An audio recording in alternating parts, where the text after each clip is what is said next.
Здравейте, уважаеми зрители по целия свят! Вие сте с Контакт ТВ, а аз съм Мирослав Симеонов. Здравейте от мен, аз съм Иваил Симеонов и ние не сме кръвни роднини. А сега с най-важното от света. Иваил Симеонов бе поканен на интервю в Channel -5. Неговите безспорни качества спечелиха шефовете на най-популярната балканска телевизия. Какво искаш да кажеш, че отидеш там без мене ли?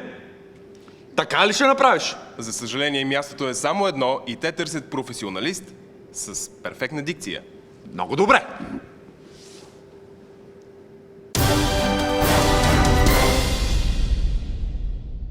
Здравейте, предавам на живо от някъде в Европа. Западът продължава да се оплаква от масовата имиграция на българи, сърпи и други славянски паплачи. Това са думи на местите, не са мои. Може да видите сами за себе си. I go on to wash car. It's not my ability, but I want to make money from UK. Фактът, че много от пристигащите били православни християни, а не католици, притеснявал по-голямата част от европейците. Те също така не разбирали езика им, който през повечето време им звучал като лаяне на доберман. Sorry, we don't speak your Значи language. литru ракije. We can't understand you. Колко кошта ракija ovdje? Според статистиките също така процентът на славяни, които нарушават закони, е много по-висок отколкото на нормалните хора. Междувременно германското правителство започна масови анкети сред сирийските бежанци относно тяхното мнение за гей прайдовете. Полицията най-сетне обяви за подозрян за снощното убийство на 36-годишния брокер от студентски град Павел Филипович. От първо районно обаче съобщиха, че убиецът вече е напуснал квартала на местопрестъплението и няма как да бъде настигнат. Според главния секретар на МВР, работата им се затруднила с самото излизане на убиеца от апартамента на жертвата. Възможно е също така да бъде вече чак на околовръстното. Фактът, че Павел Филипович не е приятел или роднина на някой важен човек, допълнително затруднява работата на разследващите. С това обаче не свършват неволите на родната полиция. Националният събор на БМВ в столицата завърши с масова междуградска гонка. Джигитите въртяли гуми от Люлин 5 до Нова Загора в един през нощта. От полицията заявиха, че са им викнали на няколко пъти да спрат, но шофьорите просто не ги слушали. Надпреварата предизвикала 323 катастрофи и намаляване на членовете на клуба на половина. Новината обнадежди десетките болни и нуждаещи се спешно от донори. И както е казал народът, колкото е по-мощна колата, толкова е по-мека. Тихо, ще ми сипеш кариерата. И тази година 25 милиона севернокорейци избраха да отидат на почивка не къде да е Северна Корея. Ще отидеш ти в Северна Корея. Според правителството в Пхенян, никой не желал да напуска райското кътче, където имало плажове, планини и равенство. Така за пореден път Италия, Франция и Щатите бяха пренебрегнати като туристическа дестинация от най-щастливите хора на планетата. Върховният водач и покровител на Слънцето Ким Чен Ун заяви, че севернокорейците не искат да изпадат в унилост, сблъсквайки се с жестокия глад в Холандия и гражданските войни в Австралия.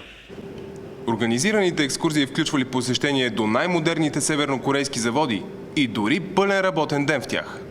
Списание Мизантроп обяви класацията си за най-средно заможните хора на планетата.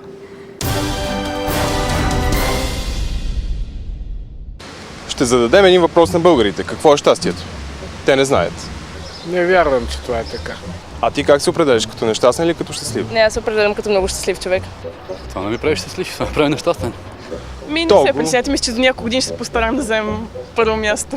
Така като се чувстваш щастлива, така пък не даваш на България шанс да все пак някъде сме на първо място.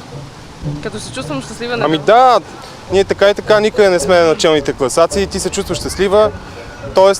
излизаш от класацията. Еми дай Боже повече нещастни хора в такъв случай, или?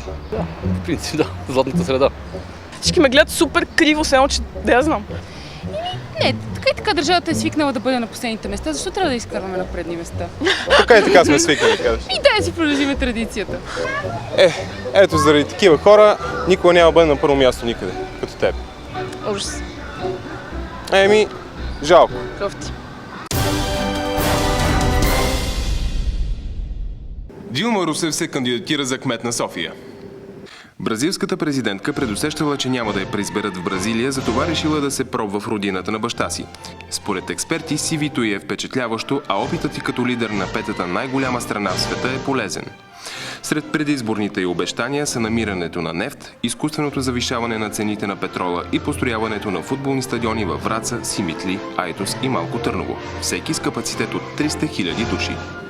Предизборната й кампания ще започне с спонсорирания от нея карнавал Рила де Жанейро до Рилския манастир. А в Мексико пък предстои и финалът на националното първенство по бой между петли. С по 64 победи и 0 загуби са Педро, тежащ 3 кг, и Йоамото Мадре, който е с килограм по-тежък.